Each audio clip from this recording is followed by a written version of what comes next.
یہ اس کو سمجھنے کے لیے ذرا دماغ لڑانا پڑے گا آپ کو. اسم اور فعل کی بات میں کئی دفعہ کر چکا ہوں. نہیں، یہ کیونکہ میں لنگوسٹکس کا اسٹوڈنٹ ہوں نا، یہ میرے نزدیک قرآن کے بہت بڑے عجائب میں سے ہے، بہت ہی بڑے عجائب میں سے. اس کو سمجھنے کے لیے تھوڑا سا میرے ساتھ صبر کرنا. لیکن یہ بات اگر سمجھ میں آ گئی، قرآن کی میرے نزدیک ایک معجزات میں سے ہے. یہ اسم ایسا ہوتا ہے جس میں نہ ماضی، نہ حال، نہ مستقبل. یہ بات پہلے کہی تھی کہ نہیں؟ اوکے. اسم سے بنتا ہے جملہ اسمیہ. عربی میں کہتے ہیں جملہ اسمیہ. اور جملہ اسمیہ کے اندر کس چیز کی طرف اشارہ ہوتا ہے؟ ایسی چیز جس کا نہ حال ہو، نہ ماضی ہو، نہ مستقبل ہو، اس میں اس کی طرف کچھ اشارہ ہوتا ہے. ٹھیک ہے. اچھا، دوسری طرف فعل ہے. فعل میں کیا ہوتا ہے؟ ماضی، حال اور مستقبل. اس سے بنتا ہے کیا؟ کیا جملہ فعلیہ. وہ ایک پوری گرامر کا لیسن ہو جائے گا، لیکن آپ بنیادی بات سمجھ لیں. جملہ اسمیہ میں اصل اہمیت اسم کی ہوتی ہے، اور جملہ فعلیہ میں اصل اہمیت فعل کی ہوتی ہے. ٹھیک ہے؟ اوکے. اب ایک اور بات سمجھ لیں اسمیہ اور فعلیہ کے بارے میں. عام طور پر جملہ فعلیہ شروع ہوتا ہے فعل سے، اور جملہ اسمیہ شروع ہوتا ہے اسم سے. اچھا، اسم میں کیا ہوتا ہے؟ ماضی، حال اور مستقبل، یا ہمیشگی؟ اچھا، الحمد للہ رب العالمین الرحمن الرحیم مالک یوم الدین. 3 آیات. یہ ایک جملہ ہے. آیات تو 3 ہیں، لیکن جملے کتنے ہیں؟ 1. اور یہ جملہ اسمیہ ہے. عربی کے اعتبار سے یہ جملہ کیا ہے؟ اسمیہ. یہ بات یاد رکھنی ہے. 3 آیات، کتنے جملے ہوئے؟ 1. اور یہ کون سا جملہ ہے؟ اسمیہ. اور اسمیہ میں کیا ہوتا ہے؟ ہمیشگی. رائٹ؟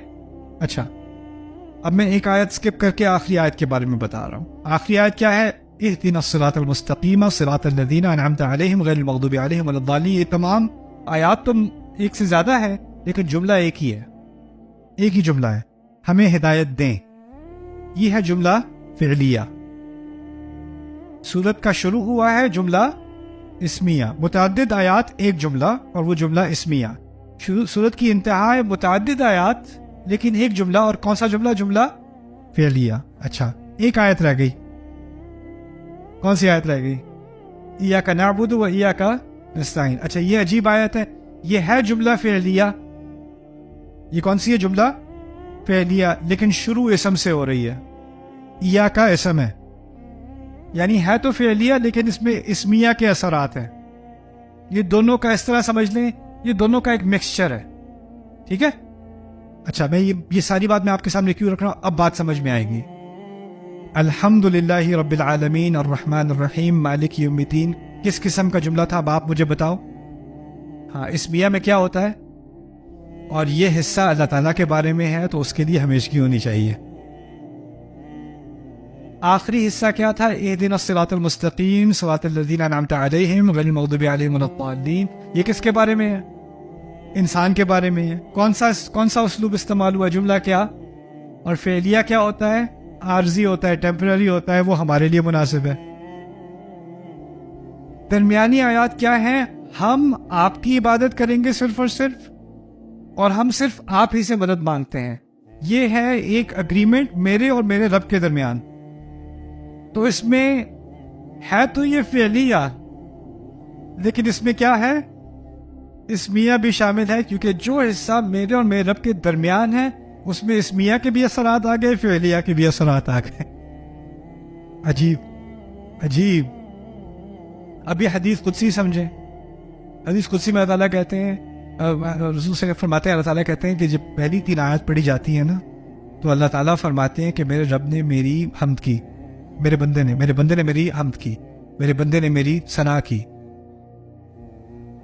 لیکن درمیانی آیات کے بارے میں پتہ کیا کہتے ہیں؟ ھذا ما بینی و بین عبدی ولعبدی ما سأل. یہ میرے اور میرے بندے کے درمیان ہے. یہ میرے اور میرے بندے کے درمیان ہے. اب دیکھیں، رسول صلی اللہ علیہ وسلم کے دور میں نہ لنگوسٹکس تھیں، نہ گرامر سٹڈیز تھیں. یہ ساری چیزیں بعد میں ڈیولپ ہوئی ہیں. بلکہ عربوں کے لیے زبان مادری زبان تھی، وہ یہ چیزیں پڑھتے نہیں تھے. یہ تو بعد میں ڈیولپ ہوئی ہے، کیونکہ غیر عرب نے آ کر کہا یہ زبان تو بہت ہی گہری ہے، اس کے لیے ہمیں پورا سسٹم بنانا پڑے گا. تو یہ سارے قواعد النحو، صرف، بلاغہ، یہ ساری چیزیں غیر عرب نے ڈیولپ کی. کیونکہ ان کو عربی پڑھنے کے لیے ایک سسٹم کی ضرورت تھی. تو اہل فارس نے اور لوگوں نے ڈیولپ. سیباوے عربی گرامر کے سب سے بڑے کاتب مؤلف ہیں, وہ غیر عرب ہیں.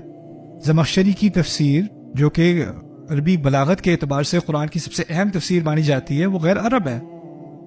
تو اصل میں جو قرآن پر کام ہوا ہے, خاص کر قرآن کی زبان پر جو کام ہوا ہے نا, وہ غیر عرب نے زیادہ کیا ہے, کیونکہ عربوں کے لیے تو یہ ایک ان کی نیچرل سی بات تھی ان کے لیے. اور ان کی دوسری بات یہ ہے, ان کی تاریخ ہی نہیں ہے یونیورسٹیز والی. علم کی ان کا تمدن علم والا نہیں ہے, وہ تو بدو لوگ تھے. جب اسلام پھیلا ہے تو وہ ایسی سوسائٹیز میں پھیلا ہے جن کی علمی تاریخ ہے. ان کے ہاں گرامر ہے, فلسفہ ہے, ان کے ہاں لائبریریز ہیں. اب جب وہاں اسلام پھیلا تو انہوں نے جو ان کا پہلے ہی ایک طریقہ کار تھا کتابوں کا, گرامر کا, فلسفے کا, اس نقطہ نظر سے پھر انہوں نے اسلام کو اینالائز کرنا شروع کیا, اور پھر یہ سارے علوم ڈیولپ ہوئے ہماری تاریخ میں.